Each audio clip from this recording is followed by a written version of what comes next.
Hey everybody, Lindsay Adler here, and today I'm going to share how I use a star filter to spice up my beauty photography.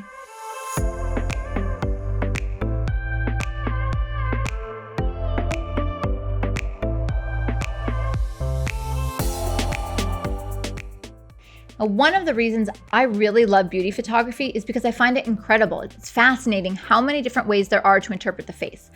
But that being said, I never want my beauty photography to feel stale or too repetitive, and for that reason, I'm always experimenting. I'm trying different lighting, different makeup, and different in-camera creative techniques. So I wanted to take a moment to share a tool that I've been using a lot recently, and it's for creative effects. It's called a star filter. Now, back in the day, like early on in my photography, I actually used star filters a lot because I would use it to create a starburst of light around point light sources in like my travel photography. So I could make a city street twinkle.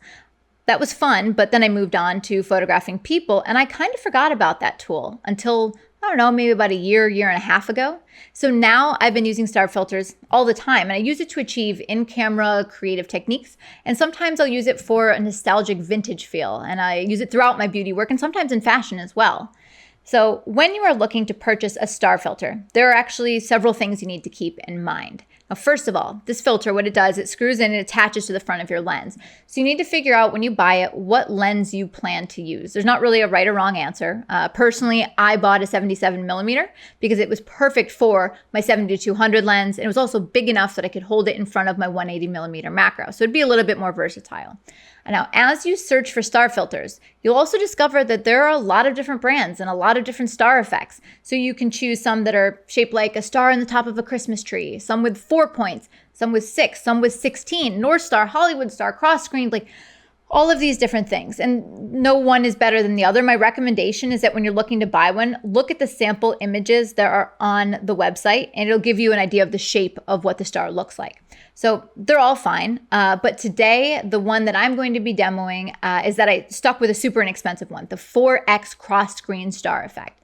I also find that if you go with like 6 or 16, all the radiating beams, they end up looking kind of distracting, like a little bit too much when they overlap. So I just stuck with 4.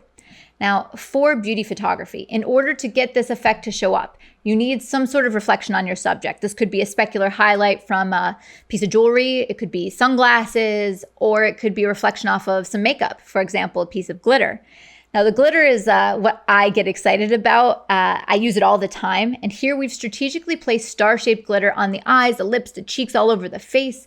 And my inspiration for the shoot was like cool midnight glam. So I decided to use blue gels, a cool white balance in order to achieve that vibe.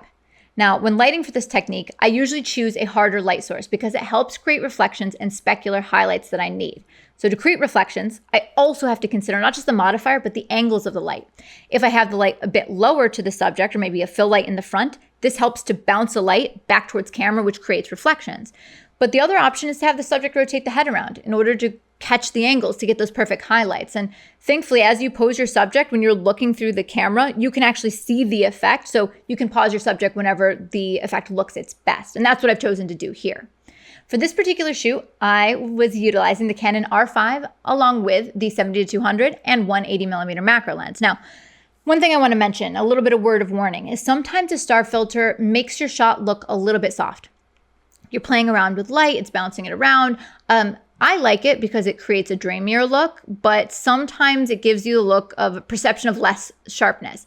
I think it adds some nostalgic feel, but I just want to warn you of this if you think, oh my gosh, my photos are suddenly not sharp anymore. All right, so let's talk about the lighting in this shot. My main light, I chose a Magnum reflector because it is a hard light source that is perfect for creating the reflections on the glitter.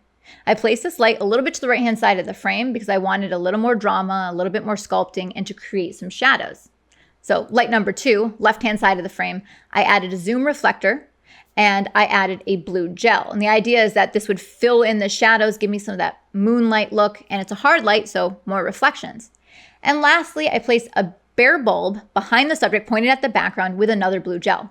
The idea is it would light the background, unify the color palette throughout, and it would also give me a little bit of separation so the subject wouldn't blend in with the background. Now, honestly, looking at these shots, I love what the results look like, and it was a creative effect done with a really inexpensive filter.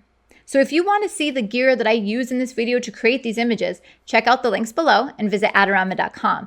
Now, I have a ton of tutorials on lighting and beauty photography, and I also have some great lighting recipe guides. They're available at learnwithlindsay.com. You want to check them out because in them, I cover things like the exact power of the lights, the modifiers, the distance of the light, everything you need to have a recipe to recreate the looks. So thanks for watching, keep creating, and I'll see you next time.